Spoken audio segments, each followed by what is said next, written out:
वो काम जो पटौदी ना कर पाए वाडेकर से ना हुआ, वेंकट राघवन ने ना पूरा किया, कपिल देव, अजहरुद्दीन, धोनी, विराट, बुमराह से ना हो पाया, वो काम 25 साल के शुभमन गिल ने कर दिया। शुभमन गिल भारत के पहले कप्तान बन गए हैं जिन्होंने इंग्लैंड को बर्मिंघम में हराया है। आपको जानकर बड़ी हैरानी होगी गुरु की 24 अगस्त साल 1971 को पहली बार हमने इंग्लैंड को इंग्लैंड में हराया था। मैदान था ओवल का। हमने लॉर्ड्स को पहली बार 86 फतेह किया था, लेकिन आज तक कभी भी हम इस मैदान पर जीत नहीं दर्ज कर पाए थे। लेकिन वही है कि क्रिकेट में जब जिसको जितना गुरूर होता है उतना जल्दी गुरूर गिरता भी है। एक बार ऑस्ट्रेलिया को था गैबा का, हमने वहां घमंड तोड़ा था, और इस बार हमने एजबेस्टन में घमंड तोड़ा है। बुमराह के डेब्यू के बाद यह केवल दूसरी जीत है बिना बुमराह के, और यह बताने के लिए काफी है गुरु की यह मैच कितना खास था, कितना खास था। वो जो शेर था ना कि छत को बड़ा गुमान था अपने छत होने का, फिर छत के ऊपर छत बनी और छत जमीन हो गई।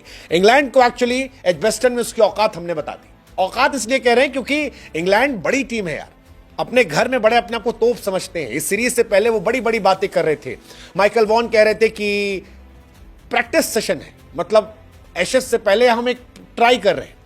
और अब इंडिया ने बताया कि बाबू मजाक मत लेना, हल्के हम नहीं हैं, हम नए खिलाड़ी हैं, लेकिन हमारे हौसले बड़े बुलंद हैं।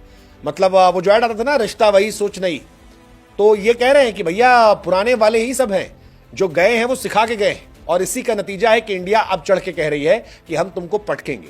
बुमराह 2021 में गैबा में भी नहीं थे और इस बार यहां भी नहीं, और दोनों जगह पर इंडिया ने एक्चुअली घमंड तोड़ा है। घमंड तोड़ा है क्योंकि बुमराह जब होते हैं तो सारे खिलाड़ी बुमराह पे डिपेंडेंट होते हैं कि बुमराह भैया जिताएंगे, लेकिन बुमराह नहीं थे तो सबको हनुमान जी की तरह एहसास कराया गया कि तुमको करना है। और फिर जो कुछ आकाशदीप ने किया, जो कुछ शुभमन गिल ने किया, जो कुछ मोहम्मद सिराज ने किया, जो कुछ रविंद्र जडेजा ने किया, जो जायसवाल, जो राहुल ने किया, उसका नतीजा यह है कि इंडिया ने इतिहास की अपने इंग्लैंड पर सेना देशों में सबसे बड़ी जीत दर्ज कर ली।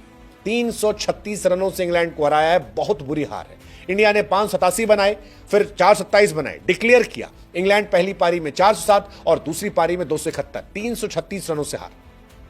बिना बुमराह के 20 विकेट जो लेना चैलेंज था, जिसके बारे में कहा जा रहा था कि भाई साहब 20 विकेट लेगा कौन, कौन है आपके पास, कोई गेंदबाज आपको दिख रहा है इस लाइनअप में?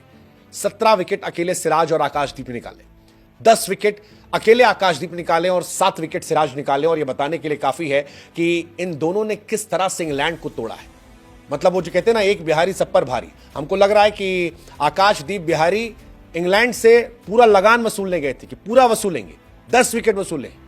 कमाल का यार, मतलब he is very underrated bowler.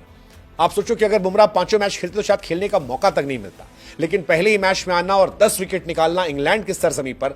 हालत यह थी कि इंग्लैंड वाले भी ताली पीट रहे थे, इंग्लैंड वाले भी कह रहे थे कि यार हमको लग रहा था फ्लैट पिच है, लेकिन जब आकाशदीप ने गेंदबाजी करी तो यह लगा कि यह पिच फ्लैट नहीं है, इसमें क्वालिटी चाहिए, जिसमें टैलेंट होगा वो उखाड़ लेगा। और आकाशदीप ने एक्चुअली उखाड़ दिया। आकाशदीप इंडिया की तरफ से अब तक के सबसे बेस्ट परफॉर्मिंग बॉलर हो गए हैं इंग्लैंड में। 10 विकेट 187 देकर चेतन शर्मा का रिकॉर्ड तोड़ा है, उन्होंने 1986 में रिकॉर्ड बनाया था। बुमराह ने बनाया था 110 रन देकर 9 विकेट लिए थे 2021 में। जहीर खान का रिकॉर्ड था 2007 का। यानी बीते कई सालों में कोई इंग्लैंड में जाकर इस तरह गेंदबाजी कर ही नहीं पाया। 10 विकेट 187 पर, यह बहुत बहुत शानदार स्टैट है और काफी ज्यादा फैसिनेटिंग है। इंडिया की जीत के बारे में बात करेंगे तो इंडिया की सबसे बड़ी जीत है, 336 रनों की जीत है। इससे पहले जो जीत थी वो 318 की थी वेस्ट इंडीज के सामने, 304 थी, बट ये सबसे बड़ी जीत है। और इस जीत के नायक शुभमन गिल है। वो शुभमन गिल जिनकी आवाज का मजाक उड़ाया गया, वो शुभमन गिल जिन्हें कैप्टेंसी देने पर बहुत सारे सवाल हुए।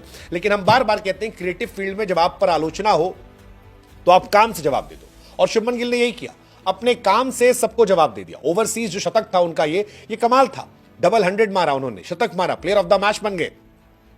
शुभमन गिल आए और मानो ये स्टेटमेंट दिया कि मैं यहां ठहरने आया हूं, एक नए एरा की शुरुआत करने आया हूं। पहली पारी में 269 रन, सेना देशों में यह हाईएस्ट स्कोर है। दूसरी पारी में 161 रन, कुल मिलाकर 400 plus run. I mean that's hats off. Shubman Gill world cricket की हिस्ट्री में टेस्ट में इकलौते खिलाड़ी हैं जिन्होंने टेस्ट की दोनों पारियों में, एक में 250 एक में 150 मारा। आज तक कभी किसी भी बल्लेबाज ने यह रिकॉर्ड नहीं बनाया, और शुभमन गिल का ये रिकॉर्ड बहुत बड़ा रिकॉर्ड है। इसी वजह से इंडिया आज अपनी सबसे बड़ी जीत दर्ज कर रही है। मुझे तो एक टाइम लग रहा था कि यार मैन ऑफ द मैच में किसे दूं, क्योंकि ना कभी 250 और 150 किसी ने बनाए थे और ना कभी किसी गेंदबाज ने इंग्लैंड के अंदर 10 विकेट निकाले थे। लेकिन शुभमन क्योंकि 269 और 160 प्लस, आई थिंक ये थोड़ा एक्स्ट्रा पुश था। सो माहौल जीतने का उन्होंने बनाया था, बिकॉज इंडिया हारेगी नहीं, शुभमन गिल ने यह सुनिश्चित कर दिया था और इस वजह से उन्हें मैन ऑफ द मैच मिला, वेल डिजर्व। बट आकाशदीप की भी जितनी तारीफ की जाए उतना कम है, जितनी तारीफ की जाए। Shubman Gill as a captain भी वो डिजर्व करते हैं, क्योंकि बहुत ट्रोलिंग हुई थी, बहुत सारे सवाल थे कि यार 25 साल का लड़का है, क्या ये कर पाएगा, क्या इससे होगा, लेकिन जिस तरह से हुआ, आई mean hats off, hats of. अब इंडिया जब लॉर्ड्स में जाएगी, बुमराह वापस आएंगे, तो मैच काफी बना हुआ रहेगा। अब इंडिया बराबरी पर है, उधर जोफ्रा आर्चर आएंगे, इधर से बुमराह जाएंगे और मुझे लगता है बहुत तगड़ा मैच होने वाला। लॉर्ड्स का मैच जो है वो बहुत तगड़ा होगा और इंडिया काफी इंजॉय करेगी। बट गिल केरा में इंडिया का दिल जो है वो इन्होंने जीत लिया यार, कमाल यार, कमाल। टॉप परफॉर्मर शुभमन गिल, आकाशदीप 10 विकेट, मोहम्मद सिराज, रविंद्र जडेजा अगेन बहुत अंडररेटेड 89-69। ये रन बहुत इंपॉर्टेंट थे पहली पारी में, वो जो 89 रन की पार्टनर अकेले बनाए और पार्टनरशिप की उन्होंने शुभमन गिल के साथ मिलकर, that was game changing factor, वो मैच पलटने वाला था। सिराज पहली पारी में 6 विकेट, हैट्स ऑफ यार, हैट्स ऑफ। राहुल, जायसवाल सबने शानदार खेला और नतीजा यही है कि हम यहां पर जीत कर आए हैं। इनफैक्ट आप देखो इंडिया में यूनिटी भी नजर आ रही थी। आकाशदीप पे 4 विकेट थे और ऋषभ पंत चिल्ला रहे थे कि आकाश ही डालेगा, 4 लेकर बैठा है बेचारा। आई मीन दैट्स कि आप चाहते हो कि आपकी टीम में जो बंदे हैं वो अच्छा करे और वही हुआ। आकाश को मौका दिया गया कि भाई तू 10 विकेट ले ले अपने इस टेस्ट मैच में, और आकाश ने लिया।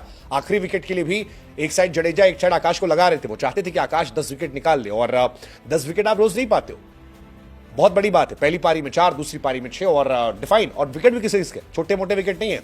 बेन डकेट का विकेट, ओली पोप का विकेट, जो रूट का विकेट, हैरी ब्रूक का विकेट, स्मिथ का विकेट, ब्रेंडन कास का विकेट, सारे विकेट जो है ये इंपॉर्टेंट विकेट है सारे। स्मिथ तगड़ा खेल रहे थे, ब्रूक आप जानते हो कि क्या खतरनाक गेंद थी वो जो अंदर आई, एलबीडब्ल्यू हुए। जो रूट को जिस तरह बोल्ड मारा, हैट्स ऑफ, और पोप और डकेट को भी जो बोल्ड मारा था वो हैट्स ऑफ वाला था। मतलब 5 विकेट इस टेस्ट मैच में, hats off, hats of.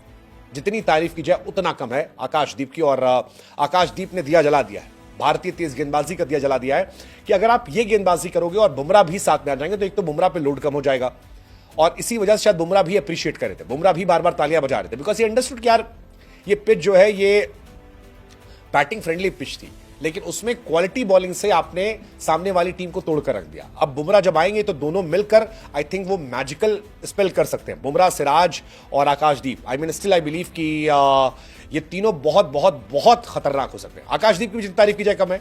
Bihar से छोड़कर आए थे क्योंकि बिहार क्रिकेट बोर्ड जो था बैन हो गया था, 3 साल का ब्रेक लिया, उनके फादर से कुछ इश्यूज हुए थे, उसके बाद फिर क्रिकेट स्टार्ट किया और जिस तरह से खेल रहे हैं वो, I mean hats off, hats off to Akashdeep. इस टाइम वो इंडिया के अंडररेटेड बॉलर हैं जो फेवरेट बन रहे हैं और अगले मैच में वो हक से खेलेंगे। कौन बाहर बैठेगा वो टेंशन नहीं है, आप कृष्णा को बिठाते हो या सुंदर को बाहर बिठाते हो वो टीम मैनेजमेंट का काम है, लेकिन आकाशदीप खेलेंगे जब बुमराह आएंगे, और बुमराह, आकाशदीप और सिराज आई बिलीव ये बहुत तगड़ा डेडली बॉलिंग लाइनअप है जो आपको मजा बांध देगा। और सबसे अच्छी चीज क्या है, बुमराह ने पहले टेस्ट मैच में 5 विकेट निकाले, सिराज ने सेकंड में निकाले, और सेकंड टेस्ट मैच की सेकंड इनिंग में 6 विकेट आपके आकाशदीप निकाले। ये बता रहे हैं कि भाई साहब इंडियन बॉलिंग लाइनअप जो है वो बहुत शानदार है। 2 ही टेस्ट मैच में इंडिया फिलहाल फेवरेट हो गई है और विराट कोहली, रोहित शर्मा से हम आगे बढ़ गए। ये भी सच बात है कि हम अब उन एरा से भी आगे बढ़ गए। अगले टेस्ट मैच में शायद हम सोचेंगे कि करुण नायर खेलेंगे, साई सुदर्शन खेलेंगे, वॉशिंगटन खेलेंगे या प्रसिद्ध कृष्णा खेलेंगे, कोई एक तो हो सकता है बाहर बैठेगा इन दोनों में से। सो ये सारी कहानी है, but overall hats off to Indian cricket team, hats off to Indian cricket team. मतलब वो जो शेर था ना कि वो कौन सा पदा है जो हो नहीं सकता, तेरा जीना चाहे तो क्या हो नहीं सकता। 68 सालों के इंतजार के बाद इंडिया जीत रही है। आई मीन जितनी तारीफ की जाता कम है। थोड़ा सा करुण नायर के लिए बुरा लग रहा है, इसमें अगर वो भी कंट्रीब्यूट करते तो और मजा आता, बट आई स्टिल बिलीव शायद एक मौका उन्हें और मिलेगा। मुझे ऐसा लगता है एक मौका उन्हें और मिलेगा, इंडिया एक मौका उन्हें और देगी। एंड लेट्स होप कि लॉर्ड्स क्रिकेट में जलवा हमारा जला दो। लॉर्ड्स में आई एक्सपेक्ट कि मजा आ जाएगा और इंडिया जीत कर आएगी। This is biggest win. 21 सालों बाद किसी इंडियन गेंदबाज 10 विकेट निकाले। आई मीन कितने सारे रिकॉर्ड हैं जो इस मैच में बन गए हैं। ऋषभ की जितनी तारीफ की जाए उतना कम है। Overall hats off to Indian cricket team. मुझे लग रहा है इंडिया ये सीरीज जीतने वाली है। मुझे लग रहा है अभी भी कि लॉर्ड्स हम जीतेंगे, अगला टेस्ट मैच हम जीतेंगे, बट मजा आएगा। लॉर्ड्स एब्सोल्यूट सिनेमा होगा। एक साइड से जोफ्रा, एक साइड से बुमराह, दोनों साथ आएंगे। पेस जो है वो खतरनाक होगा, क्राउड खतरनाक होगा, कवरेज खतरनाक होगी, मजा आने वाला यार। बट व्हाट अ मैच यार, एब्सोल्यूट सिनेमा।